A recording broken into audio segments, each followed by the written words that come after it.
Gauthier Ribisky avec nous sur ce plateau. Bonjour Gauthier. J'en ai bien. Agnès Varami évoquait à l'instant les titres de la presse israélienne qui pense également que le président américain tente de forcer la main à Benjamin Netanyahou, qui lui tend un piège. Vous vous souvenez, je ne pourrais pas vous dire exactement quand ça, peut-être 2 mois, quelque chose comme ça. Joe Biden avait dit, ce gouvernement israélien, il faut le changer. Ce qui est quand même très rare dans la bouche d'un président de s'ingérer à ce point dans les affaires d'un autre État. C'est quelque chose qui, dans une autre configuration et sous d'autres latitudes, serait absolument inconcevable. Mais il l'avait dit clairement, il avait dit, cette coalition, et c'est elle qui pousse au crime, qui fait qu'Israël agit de la sorte à Gaza. C'est aussi une coalition qui mène à l'abîme Israël lui-même, etc. Et puis, évidemment, ça n'avait rien donné. Seulement là, ce qui s'est passé depuis quelque temps, vous l'avez, tout le monde le sait, c'est que Netanyahou s'est enfermé encore plus dans la logique de ses acolytes d'extrême droite. D'ailleurs, on ne devrait plus peut-être faire le distinguo entre Netanyahou et ses affidés, de sorte qu'à chaque fois, les États-Unis disent « n'allez pas aussi loin », mais sans aucun effet. Or là, effectivement, il s'agit d'un stratagème assez intéressant qui consiste à annoncer avant Israël, c'est-à-dire pour déconnecter Israël et que Israël ne puisse pas, quand je dis Israël, c'est-à-dire Netanyahou et son gouvernement, ne puissent pas dire « l'initiative vient de nous ». Mais une initiative assez qui va relativement loin et sur laquelle Israël ne pourrait pas revenir si ce n'est à se déconsidérer complètement. Dans le même temps, le président américain dit que cette offre vient d'Israël. Oui, mais parce que c'est un... Voilà. Parce que le but de Biden, c'est compliqué pour lui aussi. Il ne s'agit pas de rompre avec Israël.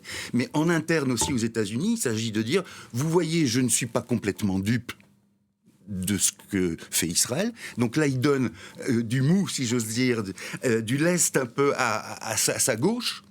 Et puis de l'autre côté, non, il ne laisse pas tomber Israël, et c'est pour l'électorat juif, en tout cas de droite, si tant est qu'on puisse parler d'un électorat juif aux États-Unis comme en France, il n'existe pas, mais il essaye de sauver à la fois la chèvre et le chou, si j'ose dire. C'est compliqué. Parce qu'il est en campagne aussi. Et oui, parce qu'il est en campagne, et puis parce qu'on a vu qu'aux États-Unis, ce thème était extrêmement clivant, que certains, même qui d'habitude ne disaient pas grand-chose, se sont réveillés et ont pris position, certains pour les Palestiniens, d'autres un peu moins pour les Israéliens, mais en tout cas, ça devient un thème de la campagne, ce qui n'était pas évidemment prévisible. Donc, il y a ça pour Biden, il y a cet intérêt à la fois interne, et puis aussi montrer que les États-Unis ne se font pas éternellement balader par Israël, parce que la constante d'un gouvernement israélien, même ceux qui ne sont pas de droite, c'est d'avoir une sorte de diplomatie tellement indépendante, tellement autocéphale, que les enjeux du monde disparaissent à ce moment-là. Et c'est pour ça qu'un chef d'État américain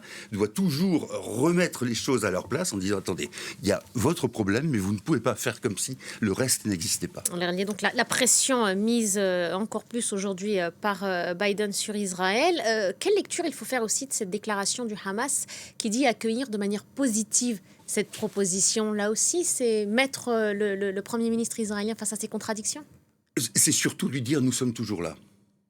Ça, c'est quand même une chose Vous dites terrible. ça parce que lui qui jurait de détruire Évidemment, le Hamas, on en est à négocier avec le Hamas. Et voilà.